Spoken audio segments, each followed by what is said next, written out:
आज हम गोस्वामी तुलसीदास जी द्वारा रचित धनुष भंग पढ़ाएंगे, जो कक्षा 10 के हिंदी का दूसरा पाठ है।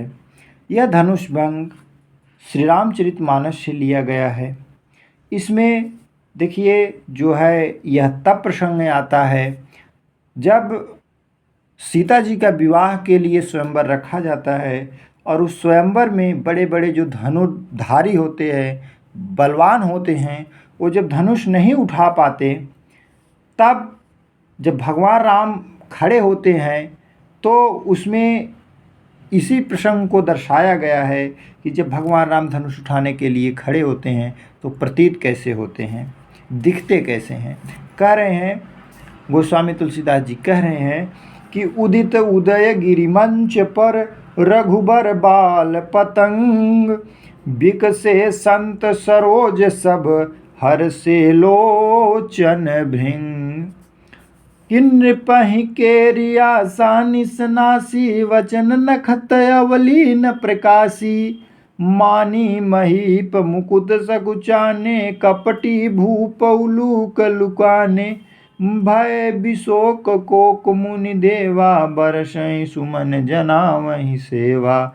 गुरुपद बंद सहित अनुरागा, राम मुनिन सन आयुष मांगा।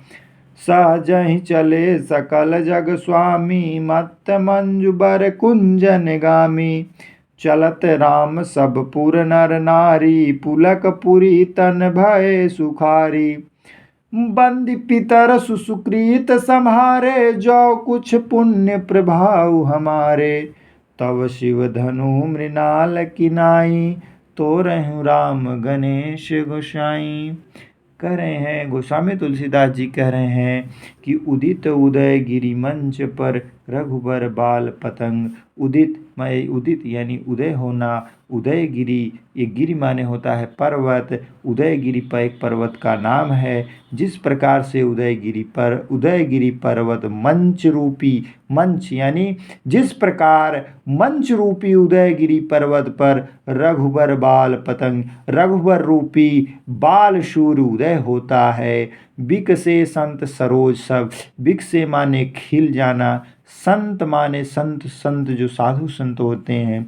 सरोज मतलब होता है कमल। जिस उस प्रकार से जब उदित होता है सूर्य और कमल खिलते हैं, यहाँ बिक से संत सरोज सब यानी संत रूपी कमल खिल जाते हैं। हर्षे लोचन भिंग, हर्ष यानी हर्ष उल्लास खुशी, हर्षे लोचन माने होता है भैया आँख, भृंग माने भौरा।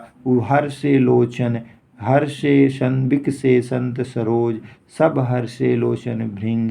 और जो है भौरे रूपी जो नेत्र हैं वह हर्षित हो उठते हैं। आगे कह रहे हैं नृपह केरी आशा निशनासी। नृपह केरी, जो नृप है, नृप माने राजा, उनके निश माने रात, उनके रात रूपी जो आशा थी वह नाश हो जाती है। वचत नकन अवलीन प्रकाशी, वचन, वो जो वचन दिए थे वचन रूपी नक्षत्र में उनके कोई प्रकाश नहीं रह जाता है। मानी महीप मुकुद सख जाने, जो मानी महीप जो घमंडी राजा थे, मुकुद सख जाने, वो सकुचा गए, संकोच करने लगे। कपटी भूप उल्लूक लुकाने, और वह एक कपटी उल्लू की तरह छिप गए। जिस प्रकार से जो उल्लू होता है रात में घूमता है, दिन में छुप जाता है, उसी प्रकार से वे कपटी राजा उल्लू की भांति छुप गए। भय विशोक कोक मुनि देवा, भय विशोक, कोक एक पक्षी होता है जिसको चकवा बोलते हैं, चकवा चकवी आप जानते होंगे। अगर नहीं जानते तो अपने दादा दादी, चाचा चाची, मामा मामी या भैया से, पापा से पूछिएगा तो बताएंगे, वही है कोक। तो कह रहे हैं भय विशोक कोक मुनि देवा, जो है विशोक हुआ, चकवा चकवी जो पक्षी है मुनि देवताओं में विशोक हुआ। बरसहि सुमन जनावहि सेवा, और वह बरस यानी बारिश कर रहे हैं, सुमन माने पुरुषों से, जनावहि सेवा, जनाव यानी अपनी सेवा को दे रहे हैं। मुनि देवता और जो कोक पक्षी है वह अपनी क्या है फूल बरसाकर सेवा दे रहे हैं। गुरुपद बंद सहित अनुरागा, गुरुपद, पद माने पैर, बंद बंदी माने बंदरा गए सहित अनुरागा, सभी लोगों को गुरु और सभी की वंदना करके राम मुनि निस्सन आयुष्माना, भगवान श्री रामचंद्र सभी से आशीर्वाद मांगे। सहज चले सकल जोग स्वामी, अब आशीर्वाद लेने के लिए सहज चले, ऐसे चल रहे हैं धनुष उठाने के लिए। कैसे? मत मंज बर कुंजन में, जिस प्रकार से एक मत वाला हाथी चलता है उसी प्रकार से भगवान श्री राम खड़े होकर चलते हैं। चलत राम सब पुर नर नारी, चलत राम, राम जब चलते हैं, जो पुर यानी पुर वहाँ जनकपुर को पुर कहा गया है, जो पुर के नर नारी हैं, चलत राम सब पुर नर नारी, पुलकत पुरी तन भय सुखारी, उनका जो तन माने शरीर पुलकित हो गया और वे सुखारी सुखों से भर गया।